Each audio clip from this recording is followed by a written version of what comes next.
All right, this is about monoculture and monocultures and monotheism.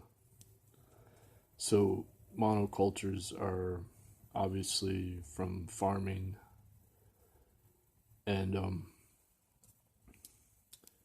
I had I made this reference recently to a friend, and they kind of laughed. They laughed at it. They didn't believe me, and I said, well, the etymology of God is from the Indo-European root word for bull, and originally this was from an author named Eland Danilou, and so he didn't believe me, the friend, and so I double checked it, and of course the professional linguists are still debating the etymology of the word God, but they do admit it means to like convey a sacrifice. And what I had said to my friend was, well, the wild bull was like one of the last animals to be domesticated, and so it was venerated or worshipped or whatever.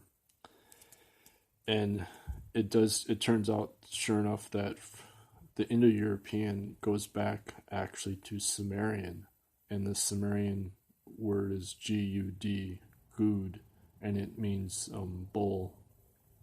And yeah, and then you can see the bull being worshipped,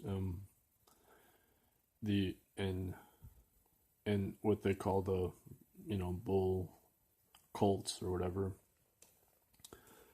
And so we have what doesn't get talked about is that originally this is from the Eland bull ritual, which is the oldest spiritual training in human culture, from our original human culture. And it's for the female at first menstruation, and at the it's actually a dance by the females, and then the female undergoing her first menstruation is then transformed into a male Eland bull. And this is discussed in a PDF by Dr. Brad Keeney and his wife and Hillary Keeney, and it's called Re-Entry into First Creation.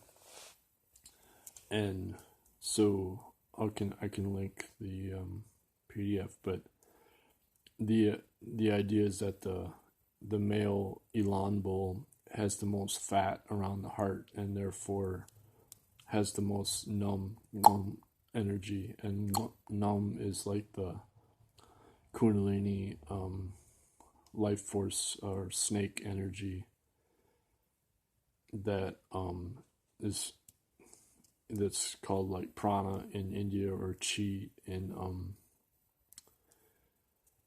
China, in the Taoist training that I initiated into, and or the Pythagoreans, they call it aeon, which means like time, as a wind that goes up from the spinal fluid, the cerebral spinal fluid, into the brain. And so you have to ionize the cerebral spinal fluid through meditation, and that's why Kundalini means fire into the earth, to create a steam as a water, and that's the basic principle of meditation.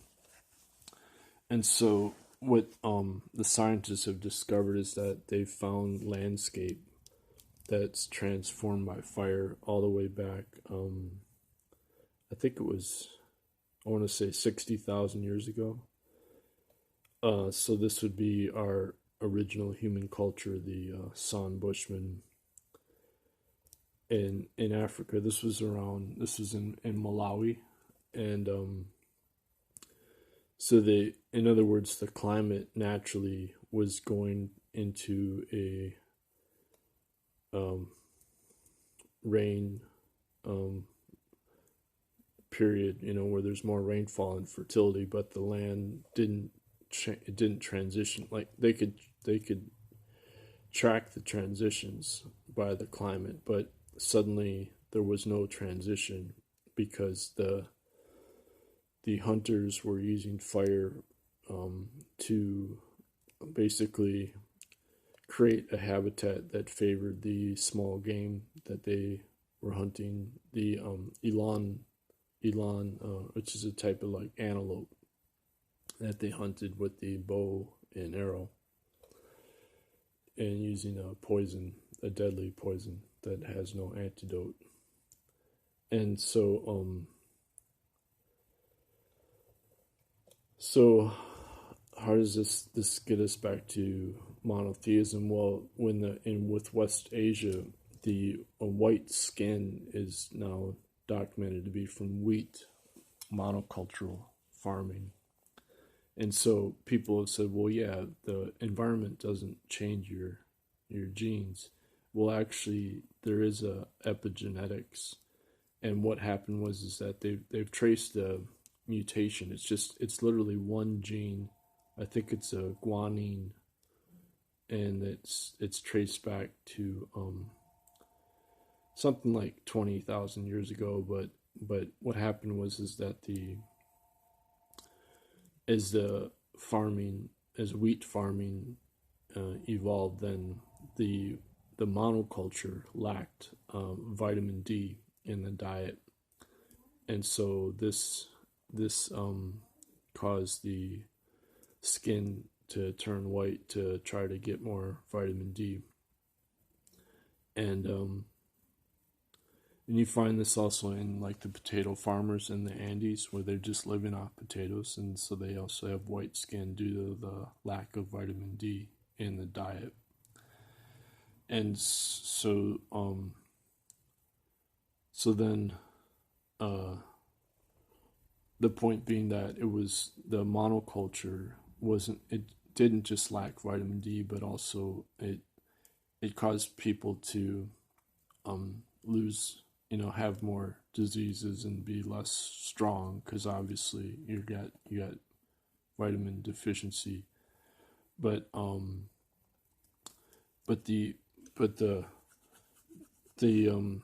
This was also the word Eden actually is not a garden. The people who have studied the word Eden from Sumeria, it actually refers to the pastures, as the wild pastures where they still hunted. And so the paradise was actually where they hunted the wild pasture, which was still the hunter-gatherer shamanism. But then God is who created the garden as farming, with the wheat farming. And so this is the direct connection between, it's the transition of the bull being worshipped, and where the most ancient megaliths in Turkey are from like 12,000 years ago, or 12,000 BCE. They were built by hunter-gatherers, but they were just starting to do wheat farming. And so they worshiped the bull fertility cult based on the original human culture, the San Bushmen. But then as they developed farming the bull as God, turned into a wheat farming fertility cult. So then in Egypt, you have, which is the true origins of Christianity. Then you had the wheat farming was the basis for their. They still practiced a shamanic initiation, because they still worship somebody pointed out in a lecture on Afrocentric Egyptian cultures, that the Egyptians, their oldest god is Ptah, is in Egypt. Ptah is from the name Egypt has Ptah in it with the Pyt, and the Ptah as the oldest god was actually the Twa people, as the Twa Baka or Twa Aka, and they're the original human culture, and they're genetically their short stature has recently been documented to be from an archaic ghost homo lineage, which means it's before technically modern humans. It was from 300,000 years ago that the modern humans, who became modern humans, they bred with this archaic lineage that had been around for millions of years and then didn't survive, but it was somewhere in West Africa, and that's what contributed the gene that created the short stature, the shortness in height for the original human culture that lived in the rainforest, and so it was better, to be of short stature. So that's before humans even began to be hunters in the plains, in the savannah.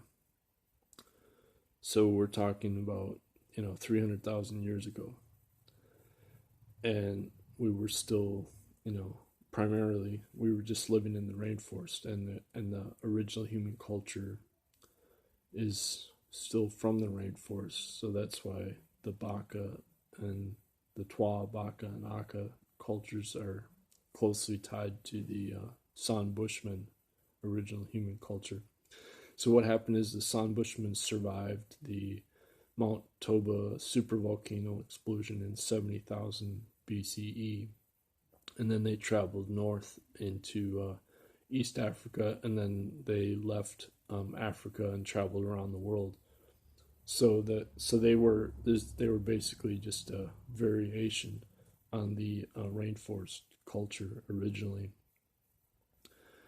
But this is the lineage of the connection between monoculture and monotheism. Monocultures. Vandana Shiva has a book called Monocultures of the Mind. So monocultures of the mind goes into that concept more about the connection between monotheism and monocultures, and it's this idea of containing infinity as a materialistic geometry, and archaeologists call it the